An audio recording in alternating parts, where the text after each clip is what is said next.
এবারে Nasir syntax group নির্বাচন পথে পথে। বরিশাল ৫ ও ৬ সংসদীয় আসনে জিততে মরিয়া ইসলামী আন্দোলনের নায়েবে আমির ফয়জুল করিম। আওয়ামী লীগ সমর্থক ও হিন্দু ভোটারদের কাছে টানতে নানামুখী তৎপরতার অভিযোগ প্রতিদ্বন্দ্বী প্রার্থীদের। বিপরীতে অগাস্টের পর রাজনৈতিক সমীকরণে বিএনপি প্রার্থীর সামনে নবীন জামায়াত প্রার্থী প্রতিদ্বন্দ্বিতায় আছেন। ভোটারদের অনেকেই বলছেন, আগের দুর্নীতি, চাঁদাবাজ ও সন্ত্রাসের বিপক্ষে অবস্থান দেখে সৎ প্রার্থীকেই তারা ভোট দেবেন। রাজু আহমেদ রুবেলের ক্যামেরায় নিয়ামুল আজিজ সাদেকের রিপোর্ট। দুর্নীতি মুক্ত ভোট দেবো, ভালো লোকের দেবো, যে যা চালাইতে পারবো। সবাই সুষ্ঠুভাবে পরিচালনা করুক, সবাই চায় যেন কোনো গন্ডগোল সমস্যা না হয়। আওয়ামী লীগের শাসনামলের দীর্ঘ ফ্যাসিবাদী আচরণে নিশ্চুপ থাকা ইসলামী আন্দোলনের ছন্দপতন ঘটে ২০২৩ সালে। আওয়ামী লীগের হাতে বরিশাল সিটি কর্পোরেশন নির্বাচনে হামলার শিকার হন দলের শীর্ষ নেতা সৈয়দ ফয়জুল করিম। দলটির সঙ্গে সুসম্পর্ক শেষ হলে এবারের জাতীয় নির্বাচনে জামায়াতের সঙ্গে আসন সমঝোতা না হওয়ায় বিচ্ছেদের পথে হাঁটে দলটি। একাই বরিশালের ২টি আসনে লড়ছেন ফয়জুল করিম হাত পাখা নিয়ে। শ্যামপুর সহ বাকেরগঞ্জের বিভিন্ন স্থানে উঠান বৈঠকে সনাতন ধর্মের কয়েকজনকে নিয়ে প্রচারণা করলেন। বললেন, নির্বাচনের আগে লীগের কারো বিরুদ্ধে মামলা চান না। এই মুহূর্তে নতুনভাবে কোনো দলীয় কেস, দলের নামে কোনো কেস যেন না হয়।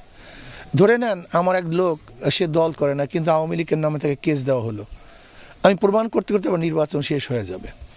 এর জন্য আমি বলবো প্রশাসনকে কোনো অবস্থাতেই যাদের বিরুদ্ধে ওয়ারেন্ট নেই এবং কেস নাই, এরকম নতুনভাবে দলীয় কোনো কেস যেন না দেওয়া হয়। যদি দেওয়া হয় তাহলে লেভেল প্লেইং ফিল্ড ঠিক থাকবে না।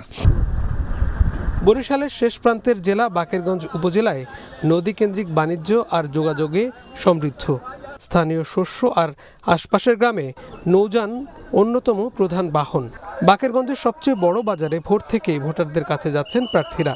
আমরা তারেক রহমানের প্ল্যান বাস্তবায়নের জন্য এই জনগণের কাছে ধারে শিরে ভোট চাই এবং আগামী দিনে হিন্দু, মুসলিম, বৌদ্ধ, খ্রিস্টান, পাহাড়ি, বাঙালি, অবাঙালি সবাইকে নিয়ে বাংলাদেশি জাতীয়বাদের ভিত্তিতে একটি কল্যাণ রাষ্ট্র প্রতিষ্ঠা করব, এটাই আমাদের আশা। পাশের পালগ্রামেও মাটির তৈজসপত্র তৈরি করে অনেক পরিবার। সেখানের মানুষ বলছেন, এবার পরিবর্তন চান তারা।